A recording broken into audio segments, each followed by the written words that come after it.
What is going on YouTube? K293 here with a remastered version of my Thumbaround Reverse tutorial, as the title of this video implies. As I mentioned in the previous video with the Thumbaround Remastered, I wanted to make sure I remade my videos because I wanted them to look good and it would help out the newer spinners, especially when I had the time and the equipment to be able to do so. So because of that, a lot of the older tutorials that I made, some of my very first ones, even up for a good while, are going to be remastered over the course of this summer, although I am slowly but surely working at it. But this is the tutorial for the Thumbaround Reverse. So prerequisite, kind of self-explanatory, the Thumbaround, although technically not necessary as a prereq. I strongly recommend learning that trick before you learn this one, because it'll make a lot more sense some of the things I'm going to be saying in this one with regards to how the pen works and how it works when it spins around your thumb. So go ahead and check out that video. It should be on my channel pretty much right before this one. So go ahead and check that out if you haven't already. But without further ado, let's get on to the tutorial. So this is what the Thumbaround Reverse looks like.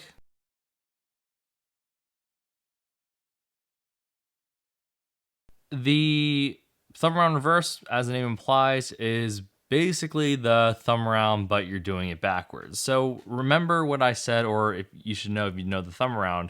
I mentioned that like 2/3 of the pen should be out front and then 1/3 should be in the back, so that when you spin the pen around your thumb, the length that it takes to go around your thumb will kind of redistribute the weight and the balance, so that 2/3 is in the back.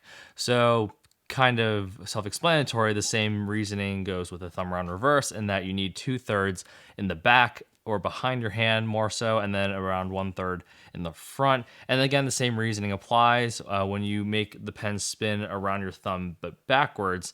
It needs some distance on the pen or some length on the pen to be able to travel, and then so that the weight is redistributed once you finish the trick.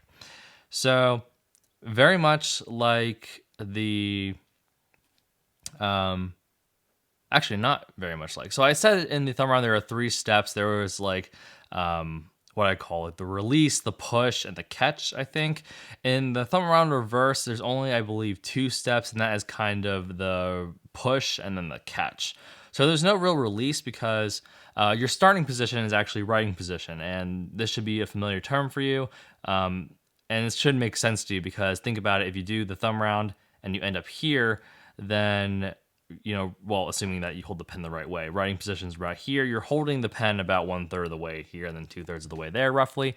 So that should be in a good place, or that should put you in a good place to do this trick successfully. So to push, you push with your index finger this time instead of your middle finger, like in the Thumbaround. And what you want to do, so you kind of hold the pen writing position, not necessarily exactly how you would write, because I write like this personally, and that's not how I hold it for this.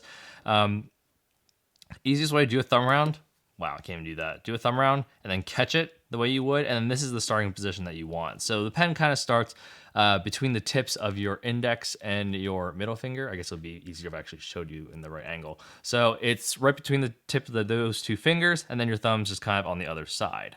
Now, the push with the index finger is more so like, imagine you're pulling like the trigger of a gun. Okay, not to be violent here, but that's kind of the motion. You're kind of like pulling your finger in and contracting it in. And as you see, my finger's already here. It's obviously not extended out here. So when I say you're kind of pulling like a trigger of a gun, put the pen where it would be as if you just finished the Thumbaround regular trick, and then kind of like push the pen like this. Okay, I can't, that was a bad example because, well, not because I didn't catch it, but because I just said do this and then did the trick. So remember I said in the Thumbaround you kind of do like a slight rubbing motion with your middle finger against your thumb. You kind of want to do the same thing but with your index finger, and not against the thumb in this case, but against the pen. So you'd be kind of going like this. And I'm holding the pen still at the bottom here so that it doesn't move, so just so you can see the motion, but it's kind of like this. And when you don't hold the pen on the other end and you do this, the pen's naturally going to turn, at least if you're right-handed, in a clockwise motion. So it should do that. And just like the Thumbaround, you kind of gotta play with how much force you need to push the pen over your thumb. Of course, if you push it too light, then the pen's really not gonna go anywhere and it could fall off the back of your hand just like that.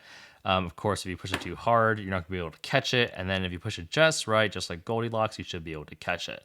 So of course, figuring out how much force to spin the pen with is going to be the hardest part, but the reason why I strongly recommended you learning the thumb around first is because the force that you need to push the thumb around is just about the same amount of force you need to push the thumb around reverse, because it's the same pen theoretically you're using.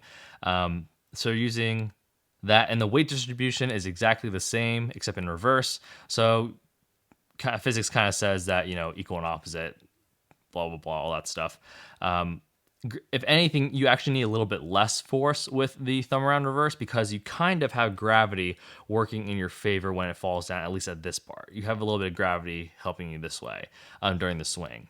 So for all intents and purposes, try to just use the same amount of force that you use for the thumb around normal when you do the reverse. So again, hold it at the tip, the pen, 1/3 of it in the front of your hand, and at that 1/3 mark, place the pen at the tips between your index and your middle finger, kind of like that, and then your thumb just kind of wherever it lands naturally. And then again, use a kind of brushing motion, contracting your index finger to push the pen. It's kind of easiest if you start with the pen almost, I guess, perpendicular with your thumb. And then when you push it, it'll at least move some way. And one problem that I can easily see with this is that some people push it and then it gets stuck. And what I mean by stuck is obviously the trick isn't completed. So the easiest way, or what I think causes things to get stuck, is that when you do this motion, the pen is not, this part of the pen is not swinging over your index finger. Because if you look at it kind of like this, I guess, you see that my index finger is kind of blocking it from rotating, kind of like that, right? So when you do the motion to, contracting your index finger, you want to make sure that you kind of push it and then tuck your index finger in, kind of like that. And when you do that, this is really hard to get an angle on, but trust me, if you do that, the pen will eventually be able to skip over your thumb. Now, of course, depending on how choppily you push it, again, just like the regular thumb around, you want to do a nice smooth motion. If you don't do that, there is a chance that when you do the reverse, this end of the pen is going to kind of, I'm trying to like mimic it here, is going to kind of pop up like this. Is of course over exaggerating, but if you do this and push it, the pen's going to go up and then fly kind of like that. I don't know how, I've never done that really. But that's something I could see happening. So if that happens to you, try pushing with a little bit less force and trying to tuck your finger in a lot more. The real thing that makes the thumb around work is that this part of your thumb, and when you contract your index finger, should be kind of level. It should make like a flat surface here. You can kind of see it like right there. So when you do that, and so, hold on, let me try to do it successfully. Okay, so I'll consider that successful. I just didn't catch it because obviously I wanted to show you this pose. But you see that this part of my thumb, like this bone here, is flush with my index finger when it's curled in like that. And then when you do it just right, you should be able to kind of edge it along to the catch. And the catch is kind of difficult because I assume you're not just going to be doing thumb around reverses all the time. Most of the time when you do these in combos, you do them and then you lead into something else. So I'm just going to catch it how I would catch just a single thumb around reverse, but you can catch it in whatever finger slot you want to do whatever combo you want. But for all intents and purposes, I'm going to stick with catching it between the middle and the ring finger, or fingers 2 and 3, for people who use pen spinning finger notation. And that's just the way I find easiest. So again, think about like a reverse thumb around. Wow, that was really not profound. But I usually start mine here, with the index finger on here. But really, if I let the pen drop, it's between the middle and the ring finger, really. And then you just push it and do that. So when you catch it, you should be catching it somewhere around, this is a really bad example, sorry. You should be catching it around that same area. And the way I catch it, so I'm going to push the pen like this. And then I'm going to kind of twist my wrist just ever so slightly, kind of outward, whichever way is outward for you. If you're right-handed, turn it to the right, obviously, and then left for left-handeds. So when you do this, you push the pen, twist your wrist ever so slightly. You really don't need to put that much into it. And then kind of stick open up your middle and your ring fingers, kind of like that. It's a very, very subtle motion. and then the pen should just kind of fall right into that slot. It could hit lower. It could go into your ring and pinky or fingers 3, 4, that finger slot right there, or could land in, I guess, even in the top slot if you catch it that way. But that's a lot more difficult. Again, I'm trying to teach you the easiest way, which would be catching it kind of with your middle finger by sticking your middle finger, not necessarily up, but just kind of extending it a little bit, and then, or separating it from your ring finger. And then, wow, I really cannot do this. And then kind of catching it like that. So I'll put the slow-mo in again, or you can just watch it again at the beginning, but that should be it for the Thumbaround Reverse. So just a quick closer and conclusion. Easiest way to hold the pen when you start is do the Thumbaround originally, and then just kind of wherever you catch it, that's a really great spot to do the Thumbaround Reverse, or to start your Thumbaround Reverse. Which is going to be, in case you're doing this just separately, between the tips of your index and your middle finger, and then your thumbs wherever it happens to land comfortably. And then very similar motion to how I described in the Thumbaround tutorial, a light rubbing motion, except this time not your middle finger rubbing up against your thumb, but it's your index finger rubbing up against the side of the pen. So kind of like that. It doesn't have to be as jerky, of course, as that. It can just be like that. But you want to be pushing with consistent force, and you want to be able to push with enough force to get to go above your index finger. And of course, that part is going to take the most amount of time to adjust to. But again, think about kind of the amount of force you need for a Thumbaround. It's really not that much. And then you kind of want to apply that same force in your index finger. And then to catch it, well, I'm gonna mimic that again. Do this, and then to catch it, when the pen is right around here, when it's almost about perpendicular with your thumb, you want to, or whenever the pen, right before it swings, and it would get to hitting your index or your middle finger right there, just separate your middle finger from your ring finger, kind of like that, and then, sorry, wait a second, that's not how it goes.